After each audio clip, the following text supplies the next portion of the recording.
мыйзамсыз тыңшоолорду жасагандарга жазасыны көрсөтүп койсоңуздар деп. Рахмат. Могу жерден мен эксперт окупойчу жер мыйзамда. Ошону бир угушсаңар, себеп мындай болду да, мен ооз ачам. Дайым бир жерге барып ооз ачам. Мына ошол жерден кондиционерден дагы силердин аппаратыңар чыкты да, бул эми уят, бул маскара. Мен аппаратты мага чөнтөгүм эле салып бергиле, мен сүйлөйм. Мен тескерисинче каттуураак сүйлөп берем. Мен ооз ачкан жерге уламдан барып, то сөрүнүн астына коесуңар, то тиги муздаткычка коесуңар, кыйналбагылачы садакалар. Мен дайым эле айтам. Мен эле чөнтөгүмө салып койгула, мен 24 саат сүйлөп берем силерге. Эми кечирбейсиңер. Ушундай нерселерди кечирип эле жүрө бербеш керек. Ушул нерселерге каттуу жаза колдонуш керек. Ким койду ошол жерге? Мен эртең маалымат жыйын өткөрүп барын көрсөтүп берейин деп аттым эле. Бул экинчи жолу силердин аппаратыңардын кармалышы. Ачык Акыйкат каналында биринчи жолу болсоңуз, каналга катталып, мага жакты деген белгини басып, ой пикири калтырууну унутпаңыз. Чымындай жанды чыркыраткан чындык биз менен. Мына ошол сунушту колдоо менен да азыр кыскача эле маалымат берип койсоңуз, биринчи окуудагы келип түшкөн сын пикирлердин кайынча жерлерин эсепке алдыңар. Кайсы менен макул, кайсы каршысыңар. Анан ошондон кийин бешөөнө бир эмне берип койсок болот. Макул, давайте. Макул дейсиңерби? Давайте, вуаля энди. Сабаштары, урматтуу чыңыз азамат, урматтуу эл өкүлдөрү. Биринчи окууда сиздерден бир нече бир 7-8 ушундай сын пикирлер болгон. Ошонун дээрлик баардыгы ушул оңдолуп чыкты. Анын ичинде жанагы өкмөттүн ордуна кабинет министров деп, анан көп мындай эмелер жанагы бир коомчукка да чыгып кетти, жанагы тыңшоо жакпак депчи. Анын баары мен дагы айтып кетер элем. Эң эле ушул жерге көп көңүл чордон ушунда болот да. Бул дагы бир жолу айтып кетем, соттун уруксаты менен. Анын баары такталып турат. Анан кийин Дастан Далаевич жанагы бир ушул тийиштүү иш-чараларды 3 айдан 6 ай чейин деп айткан. Биздики 6 айдан 1 жылга чейин, ошол 6 айдан 1 жылга чейин калтырып атабыз, суранып атабыз. Себеби дегенде бул жерден эми бул биздин каршылаштар бул жөн эле бир уюштурулган кылмыш эмес. Мунун артында билтеген мамлекеттер турат, кызматтар турат. Ошон үчүн өзүнүн убактысы бар, өзүнүн мыйзамдары бар. Ошону кылып жатабыз. Калган ушул айтылган нерсенин баары кирилди, такталды. Процедура боюнча? Ушул сунуш мен айтып атпайм азыр баарына эле бирден добуш берели деп. Бирок бир нерсеге ушул конкреттүү түрдө Рустам Алайбекович мен сизге айттым эле. Мыйзамсыз тыңшоолорду жасагандарга жазасыны көрсөтүп койсоңуздар деп. Рахмат. Могу жерден мен эксперт окупойчу жер мыйзамда. Ошону бир угушсаңар, себеп мындай болду да, мен ооз ачам. Дайым бир жерге барып ооз ачам. Мына ошол жерден кондиционерден дагы силердин аппаратыңар чыкты да, бул эми уят, бул маскара. Мен аппаратты мага чөнтөгүм эле салып бергиле, мен сүйлөйм. Мен тескерисинче каттуураак сүйлөп берем. Мен ооз ачкан жерге уламдан барып, то сөрүнүн астына коесуңар, то тиги муздаткычка коесуңар, кыйналбагылачы садакалар. Мен дайым эле айтам. Мен эле чөнтөгүмө салып койгула, мен 24 саат сүйлөп берем силерге. Эми кечирбейсиңер. Ушундай нерселерди кечирип эле жүрө бербеш керек. Ушул нерселерге каттуу жаза колдонуш керек. Ким койду ошол жерге? Мен эртең маалымат жыйын өткөрүп барын көрсөтүп берейин деп аттым эле. Бул экинчи жолу силердин аппаратыңардын кармалышы. Бир коем. Биз сиз менен деги эле башка жарандар менен мындай шуулданбайбыз. Орусча айтканда вы не представляете оперативный. Эмне үчүн коесуңар? Аны биз биле ошондо сураңыз. Жана кожоюну бар. Ресторан нээси бар да, чакырбайсызбы? Служба безопасности бар. Бизге арыз жазыңыз, биз анда ошону тактап түшүрдү. Ким койду, эмне деп. Эми өзүңөр мен арыз жазам байлана. Анан бул жерден биз улуттук коопсуздук комитети бул Кыргыз Республикасыныкы. Кыргыз Республикасынын коопсуздугун, жарандарынын коопсуздугуна иштейт. Анан жанагындай бизде көп мен айтып коеюн, көп нерсе болуп кетти да, бир коомдо бир бизди бир мокочо көрсөтүп, орусча айтканда попытка демонизировать. Бир менин колума сиздин алдыңыздагы сиздин мугалимдериңиздин бири генерал алдагы ошонун кагазы түшүп калганда, Мадумаровдун артынан карма карап жүргөнгө каражатыбыз бүттү. Кошумча каражат бөлүп берсеңер деп жазып атат. Процедура боюнча. Процедура боюнча айтып атам. Эгер ошону эске алсаңар, мен ошону угайын деп атам. Редакция кандай болуп калды деп. Жок, сиз жазуу түрүндө кирсип койдуңузбу? Ушул бул кишилер билет эмне сунуш керек дегенди. Рухсат берген. Саламатсыздар, урматтуу депутаттар. УКМКнын кызматынын башчысы Жумабаев айтылып аткан маселе боюнча контр шалгындоо иш жөнүндө мыйзам долбоорунун 7-беренесинин 4-бөлүгүндө должностные лица органов уполномоченных осуществлять контрразведывательную деятельность, допустившись нарушение закона, ограничивающих конституционные права и свободы человека и гражданина, несут ответственность в соответствии с законодательством Кыргызской республики деп турат. Бул бөлүмгө дагы тактоо кирип атат экинчи окууга. Анан мыйзамсыз тынчоо боюнча уголовный кодексте дагы берене көрсөтүлгөн жоопкерчилик. Түздөн түз ким болбосо дагы. Рахмат. Процедура боюнча жокпу? Анда добушка коем пакет менен 5 мыйзамды карайлы. Урматтуу кесиптештер, кийинки сөз Адахан Кисенбаевичке берилет. Рахмат. Урматтуу министр, мен Мадумаров менен толук макул эмесмин дедиңиз. Ал мыйзам ченемдүү нерсе, ошон үчүн экөөбүз эки жактабыз. Толук эмес болушуңуз, толук макул болбошуңуз мүмкүн. Бизде азыр модага айланган 30 жылдан бери деген сөз, 30 жылдан бери министрлер менен макул болбой келген. Ал коркунучтуу эмес. Депутаттар дагы макул болбой келген, ал да коркунучтуу эмес. Мен үчүн ал кайгы эмес. Ал сыймык. Биздин кесиптештер мен көтөргөн маселени көтөрүп, менден да каттуураак сындап алыптыр эле, бирок силердин бир туура жериңер бар. Туура жыйынтыкта чечимди туура кабыл аласыңар. Чолпан Алыевна, өзүңөрдүн акылыңар жетпей, башка жактан албай өкмөт иштетпейсиңби деген суроого жооп жок болуп калды. Мен ушундай деп айтар элем да, өзүнүн акылы бар жигиттер менен кыздар Чолпан Алыевна өкмөткө кире албайт. Себеби алардын белдери бекем, ийилип, жасакерленип салам бере албайт. Же алардын ата-энелери, же туугандары жогорку кызматтарда иштешпейт. Бул жөнөкөй эле, себеби бирөө гана. Ошон үчүн акылдуу жигиттерибиз менен кыздарыбыз Кыргызстандан чыгып кетип баратат. Трагедиябыз ушунда. 2-3 мүнөттөн кийин мен жооп берейин деп Аристин жетекчисинин орун басары айтты. Ушу мезгилге чейин канча каражат колдондуңар дегенге. 2-3 мүнөт эмес, 30 мүнөт өттү, барбы? Канча каражатты иштеттиңер? 416 миллион доллар каралган. Каралган эмес. Ушу мезгилге чейинки иштеткен акчаңар. Ушул анда отнять 320 миллион. 19 жылдын ичинде канча акча иштеттиңер? 68 миллион. Бүгүнкү күндө мен азыр сизге мына 320 миллион доллар деген бул 5 жыл 2018 жылдан баштап аткарылган долбоорлор боюнча. 19 жыл өттү. Курулганыңарга 19 жыл өттү. Канча акча иштеттиңер? Мен бул боюнча толук маалымат сиздерге берейинчи, Адахан Кимсанбаевич. Айтпадыңызбы 3 мүнөттөн кийин берейин? Адахан Кимсанбаевич, бул маалыматты биз жазып мен тактап берейинчи сиздерге. Менен такташып эметип берелик. Анткени негизги каражат алуучу бул финансы министрлиги болуп саналат. Ошо финансы министрлигинен толук маалымат алып сизге расмий түрдө жооп берелик. Андан кийин эгер Чыңгыз Азаматович, эгерде министрлерге караганда, өкмөткө караганда биздин кээ бир депутаттар жакшыраак маселени билген болсо, бул жака чыгарыңыз кийинкиде. Мен ошолордон сурайын да, ошолорго суроо берейин. Кийинкиде ошондой болсун. Бизде практикада ушундай болгон, парламентте ким кайсы мыйзамдын долбоорун коргоп жактаса, ал трибунада турган. Биз депутаттар ошого суроо берчүбүз. Мен Атажановго бермекмин ушул 5 канча суроолорумду.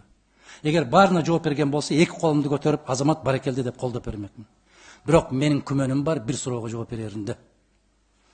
Бул ушул. Экинчиден, мен бир да депутаттын атын атаган жокмун. Бирөөнүн да фамилиясын атаган жокмун.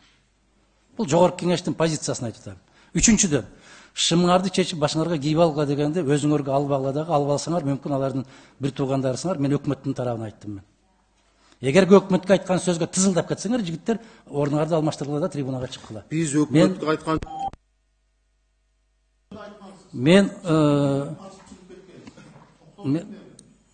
мен туура сыйлык аласыңар, эгемендүүлүк келет, башка келет.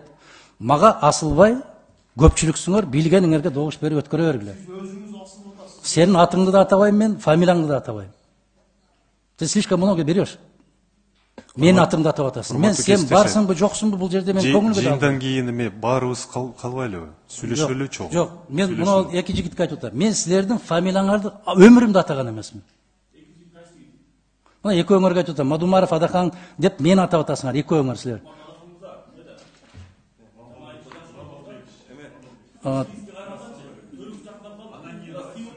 Ким эрте кетет, аны Кудай билет. Кудай билет. Ошон үчүн мен силердин сыйыңарга муктаж эмесмин. Ошондуктан урматтуу коллегалар, мындай кылалы. Эгерде ким долбоорду мыкты тааныйм, билем деген болсо, трибунага чыксын кийинкисинде. Биз ошолордон сурап алалы. Эгер өкмөт жооп бере албаса, биздин коллегалар жооп берсин. Рахмат. Эме урматтуу кесиптештер, конструктив түрдө эми иштейли. Биз баарыбыздын биринчи орун басары, урматтуу кесиптештер, дал ушул маселе боюнча бизге да отуруңузга министр экономика жана коммерция министри өзү келди. Амангелдиев Данияр Жолдошбекович ушул жерде отурат. Биринчи сөз Адахам Кенсанбаевичке берилет. Урматтуу кесиптештер, өтө өкүнүчтүү, абдан өкүнүчтүү.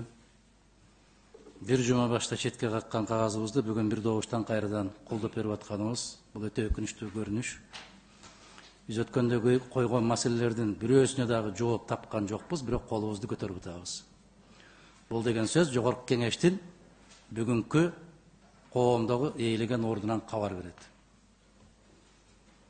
Бул мен үчүн жаңылык эмес. Биринчиси ушул. Экинчиси, урматтуу министрдин орун басары, сиз аягында ультиматум койбоңуз. Эгерде колдобой койсоңор, бул акча Украинага кетип калат, башка жака кетмектен ары карай кетсин. Карыз ала берип, башыбыз ийилип, башыбызды көтөрө албай калган кыргызбыз биз. Карыз албай туруп ушул иштерди жасап аткан болсоңор, кол чаап, колдоп турмакпыз биз. Бул биринчиси. Экинчиси, мамлекеттик ишканаларды четке кагып туруп, Арис дегенди эмне үчүн коюп атасыңар деген суроону койдум мен. Эмне үчүн Аристи коюп атасыңар? Мына жерде асфальт басабыз деп атасыңар, мектеп курабыз деп атасыңар, бала бакча курабыз деп атасыңар. Аристин эмне жумушчулары барбы? Же асфальт чыгара турган заводдору барбы? Эмне үчүн Ариске мынчалык жабыш атасыңар? Эмне үчүн мамлекеттик министрлик ишканаларга ушул долбоорлорду бербейсиңер? Эмне үчүн курулуш тармагындагы биздин мамлекеттик ишканалардын баарын жок кылып бытчытын чыгардыңар да менчикке гана кармап калдыңар? Менин суроолорум өтө көп, мен билем, бирөөнө да жооп бере албайсыңар. Себеби алардын баарын таш талканын чыгаргансыңар. Ушундай жол менен таш талканы чыккан. Менчиктештирүү жолу менен бүгүнкү күндө ошол куруучу бир компания жок мамлекеттик. Үчүнчүсү. Уят ушинтип айтып отурганыңыз, ошол трибунадан айтып отурганыңыз уят.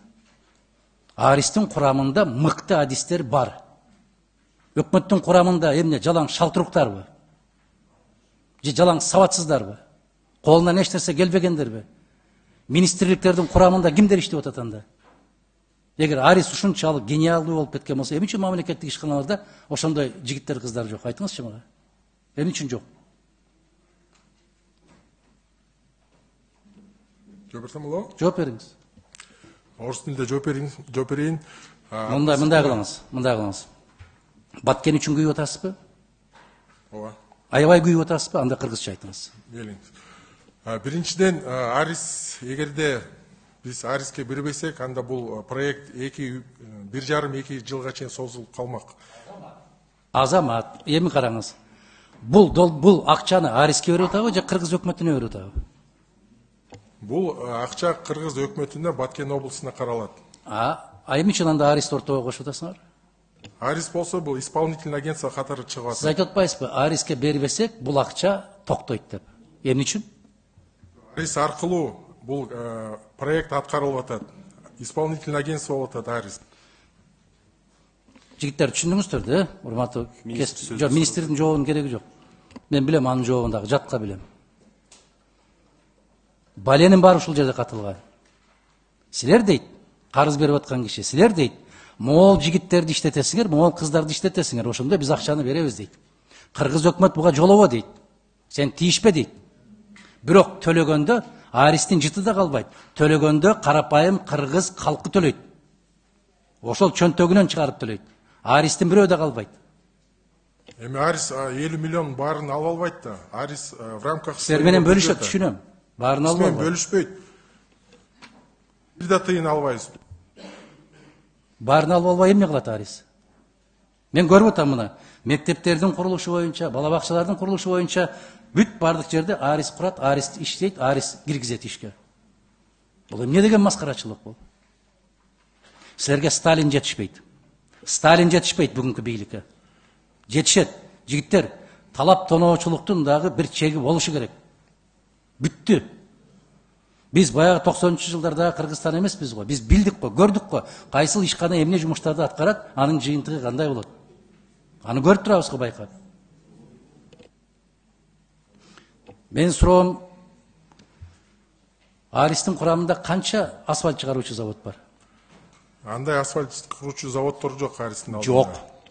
Аристин курамында канча асфальт төшөөчү жумушчулар бар?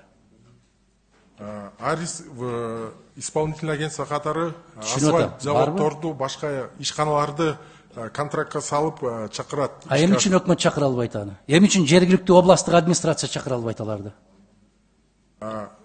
Мисалы, контракттар комитет аркылуу өткөрүлөт бүт баары. Кайсы комитет? Министерство экономика алдында комитет болот. Мен билем контрактыңардын кандай өткөнүн. Канча пайызын бергенин да билем. Мен бир да тыйын алган эмесмин да, албайм. Сиз жашсыз, азыр келдиңиз. Сиздин колуңуз менен буларды бүтүрөт, алчулар башка жакта отурат. Эми эгер алардын колунда ошондой суроо болсо, маселе болсо, анда мисалы жогорку кеңештин аркылуу өкүлү ошо комитет кириши мүмкүн. Кайсы комитетке? Ошо Министерство экономика алдындагы. Кирдиби ошол комитетке? Жок, комитет түзүлөт да, ошондо киришсе болот. Ошондо прозрачный, открыто жагынан өткөрүлөт ошо бүт. Эми урматтуу министрдин орун басары, сиз 1-2 жыл иштеп атсаңыз керек, мен сизге ондогон жылдар бою тажрыйбадан улам айтам. Ондогон жылдар бою. Сизге окшоп аябай ынанымдуу, ишендүү жооп бергендер көп турган бул жерде. Бирок жок алар. Карыз калды Кыргызга. Мына 50 миллион алабыз деп не деген шарттарга көнүп атасыңар? Өкмөттү дагы четке чыгарып коюп, макул ушу Арис иштесин деп 50 миллион үчүн. Там салабыз, жаңы резиденция салабыз деп 500 миллион, жарым миллиардка чейин акчаны 16 гектарга чейин жерлерди берип атасыңар. Бул эмне деген маскара бул? Ошону резиденция курбай туруп, ушул сыяктуу бала бакча, мектептерди курса болот беле? Же президенттин иштей турган имараты жокпу бүгүн? Отурчу жери жокпу бүгүн? Чыңгыз Азаматович, уруксат болсо, маселени тегереңдеп. Сизге сөз берген жок. Сизге сөз берген жок. Процедурный боюнча президенттин өкүлүнөн сөз берилет. Процедурный. Туура көрсөңүздөр, азыркы маселе боюнча министр экономики келди, ушуга суроого талкууга жооп бере турган болсо. Ким чыкса ошол чыксын. Ким жооп бере алат ошол? Министр мырза. Келиңиз.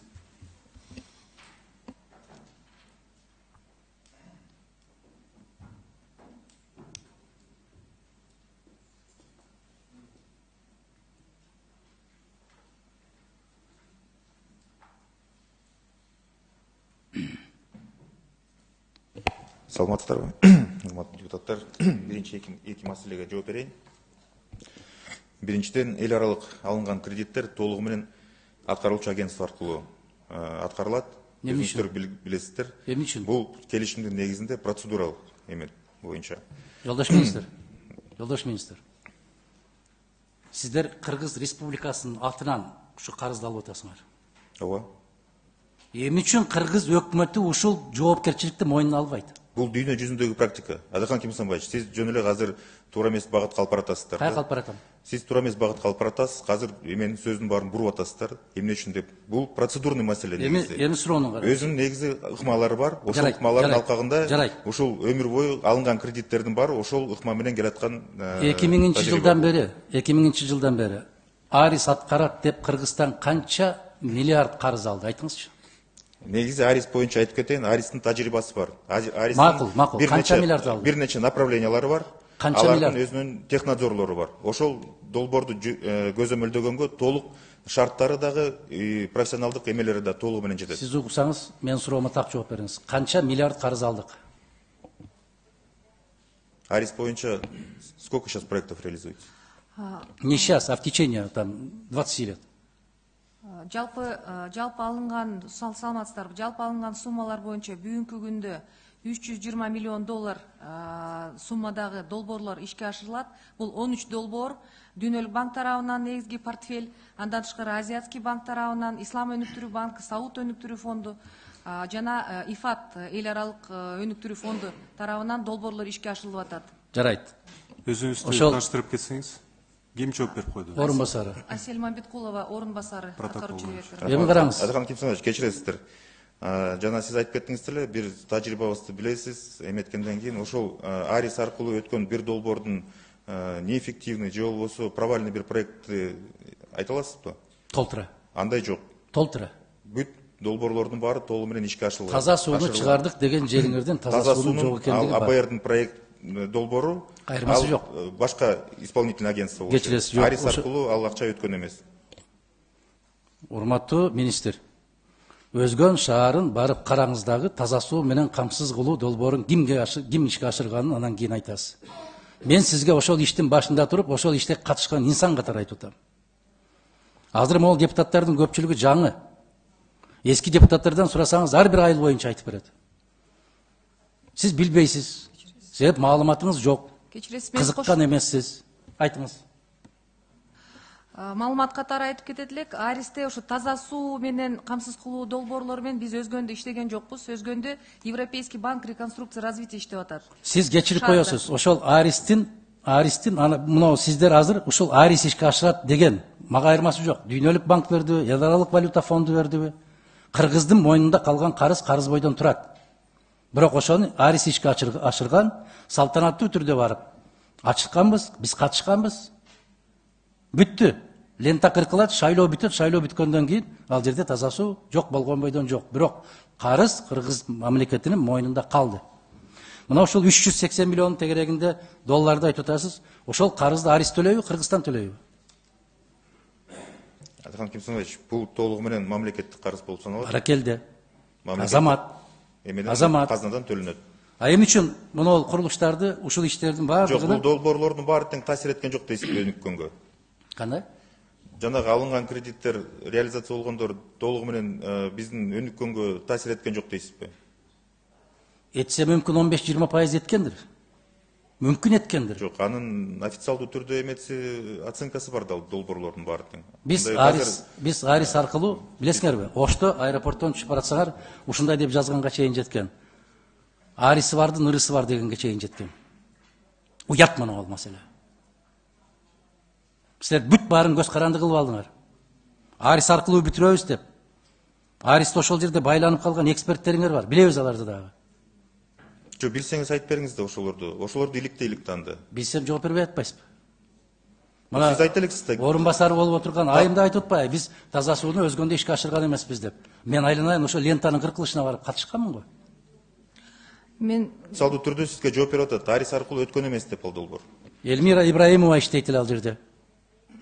Ошо кишинин долбоорун ишке ашыруу менен барып, экинчи баскычы ишке ашкан. Өзгөн шаардын дренажный каналдары боюнча дагы. Эми урматтуу депутаттар, Чыңгыз Азаматович, мен түшүнөм, мен азыр айтып калам. Колуңарды көтөрүп колдоп бересиңер. Ошондуктан соңку кездерде мен комитетке катышкым да келбей калды. Мен жөнөкөй суроо коюп атам мен ушуну. Таза суу менен камсыз кылууну айыл чарба суу департаментине, мектептерди курууну курулуш министрлигине, жолдорду курууну транспорт министрине берсеңер, бир жериңер кемип калабы? Адыхан Кимсанбаевич, бул кемибейт. Эмне болот? Бирок ошол эле ыкма менен кайра эле тендерге ошол эле процедура менен, анткени Дүйнөлүк банктын өзүнүн закупка боюнча процедурасы бар. Азия өнүктүрүү банктын өзүнчө закупка боюнча процедуралары бар. Европа өнүктүрүү банктын өзүнүн закупка боюнча процедуралары бар.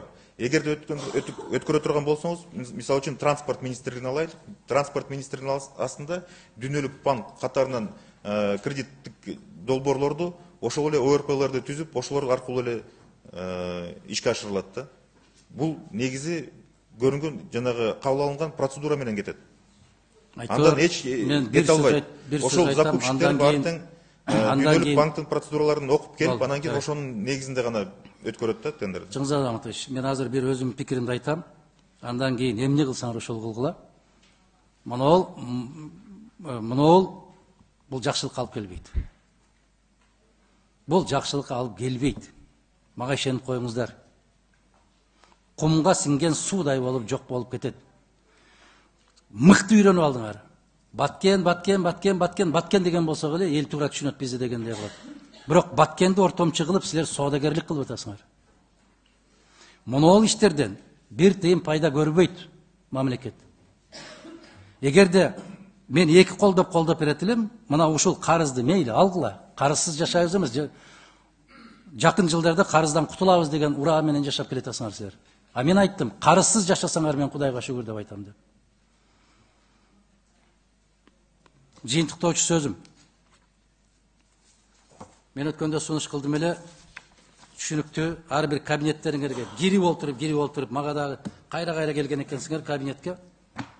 Баягы адат бойдон калыптыр. Билгениңерди кылып алгыла да шымыңарды башыңарга кийип алгыла. Чыңгыз Азаматович, комитеттин корутундусун киргизип аткан кезде жогорку кеңешке Адахан Мадумаровдун өзгөчө пикири деп ошол корутунду комитеттин корутундусунда калышын каалайм мен. Кийин бир канча убакыт өткөндөн кийин ар бир учурда мен кагазды көтөрүп көрсөтүшүм керек. Мына азыр жаштар чыкты азыр. Кезинде айтып аткан маселени билишпейт дагы тарыхты. Кезинде неге айтпадыңыз? Кайда жүрдүңүз эле? Дегендер чыкты азыр. Мына ошондо ушул кагаз менин жанымда болушу керек. Комитеттин корутунду сөзүндө Мадумаровдун чечкиндүү каршы экендигин баса белгилеп коюшуңузду суранам. Рахмат. Рахмат, урматтуу кесиптештер. Рахмат. Уруксатпы процедурный? Процедурный. Урматтуу Чыңгыз Азаматович, урматтуу депутаттар, урматтуу Адахан Кимсанбаевич, сиз негедир акыркы убактарда жалпыбызды өзүңүз каалагандай эле айтып деп таарынычыңызды, ички күйүтүңүздү бизден чыгара турган болуп алдыңыз да. Кол көтөрүп бересиңер, кабинет боюнча кирип чыкты. Ачык Акыйкат каналында биринчи жолу болсоңуз, каналга катталып, мага жакты деген белгини басып, ой пикири калтырууну унутпаңыз. Чымындай жанды чыркыраткан чындык биз менен.